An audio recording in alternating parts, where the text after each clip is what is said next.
গরুকে পুজো নতুন কোনো ঘটনা নয়। হিন্দু ধর্মমতে গরু রয়েছে আলাদা মর্যাদা। তবে ২০১৪ সালে বিজেপি ক্ষমতায় আসার পর এটাই হয়ে ওঠে রাজনীতির হাতিয়ার।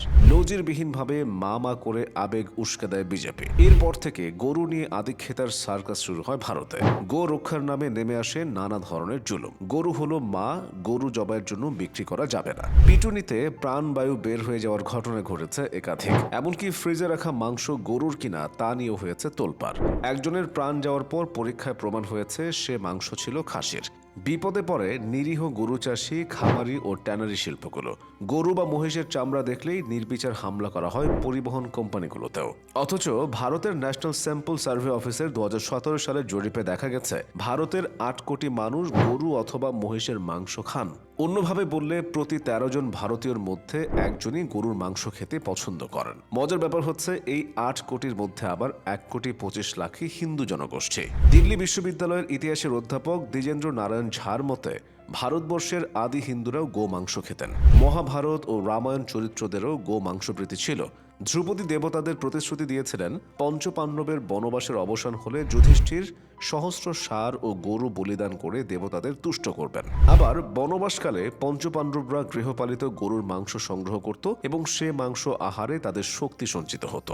গোবর ও গোমূত্রের ব্যবহারও ছিল তাদের জীবনযাত্রায়। কিন্তু সাম্প্রতিক বছরগুলোতে গরু নিয়ে এই যে ভারতের এত বাড়াবাড়ি, সেই ভারতকে আসলে গরু জবাই বন্ধ রেখেছে? উত্তর হলো না।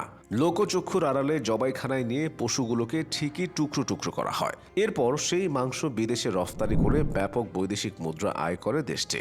ভারতের গরু রফতানির পরিমাণ এতটাই বেশি যে ২০১৫ সালে ভারত ছিল বিশ্বের শীর্ষ গরুর মাংস রফতানিকারক দেশ। সে বছর দেশটি ২৪ লাখ টন গরুর মাংস বিশ্বের বিভিন্ন দেশে রফতানি করে। এই হিসেবে অবশ্য মহিষ অন্তর্ভুক্ত।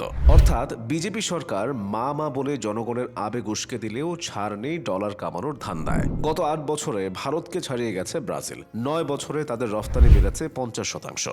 এ সময় তালিকার ৩ থেকে ১-এ উঠে এসেছে তারা। ২০২৩ সালের সবশেষ হিসেব অনুযায়ী ব্রাজিলের রফতানি ছিল ৩০ লাখ টনের কিছুটা বেশি। প্রায় ১৫ লাখ টন নিয়ে দ্বিতীয় অবস্থানে রয়েছে ভারত। আগের বছর ২০২২ সালে তাদের রফতানি ছিল ১৩ লাখ টনের কিছুটা কম। মাংস রফতানিতে শীর্ষে অবস্থানকারী ভারত জীবিত গরু রফতানি করে না। একসময় সীমান্ত পাড়ি দিয়ে অবাধে গরু আসত বাংলাদেশে। বৈধ ছিল না বাণিজ্য, কিন্তু দুদেশের সরকারই একটি কৃত্রিম ব্যবস্থা করে রেখেছিল যেন সীমান্ত রক্ষী বাহিনীগুলো চোখ বুজে থাকে। এপারে গরু এনে একটা কর দিলেই বৈধ হয়ে যেত গরু। ওপারেও বিএসএফ একটি নির্দিষ্ট অঙ্ক আদায় করে ছেড়ে দিত বর্ডার। তবে ২০১৪ সালে বিজেপি এসে বলে এভাবে চলবে না আর। পরের বছর থেকে গরু আসা এক অর্থে বন্ধই হয়ে যায়। জ্যান্ত গরু দিতে না চাইলেও বাংলাদেশকে ভারত সরকার হিমায়িত মাংস পাঠাতে চায়। সেদেশের রফতানিকারকরা বাংলাদেশের আমদানিকারকদের সঙ্গে আলোচনাও চালিয়েছে কয়েক দফা। ২ বছর আগে ভারত সরকার শর্ত ছাড়াই মাংস আমদানির সুযোগ চেয়েছে শুল্ক ছাড়া আমদানির সুযোগ। বাংলাদেশ এতে রাজি নয়। হিমায়িত মাংস আমদানিতে ২০% শুল্ক ছাড়াও আছে বিভিন্ন ধরনের বিধিনিষেধ। আর এখন আমদানিও নিষিদ্ধ। ভারতের শর্ত ছাড়া আমদানির শর্তে মন করেনি বাংলাদেশ সরকারের। ভারতে মাংস রফতানিকারক সমিতির নামে অবশ্য গরু নেই, ব্যবহার করা হয়েছে মহিষ ও ভেড়ার নাম। All Indian Buffalo and Sheep Meat Exporters association.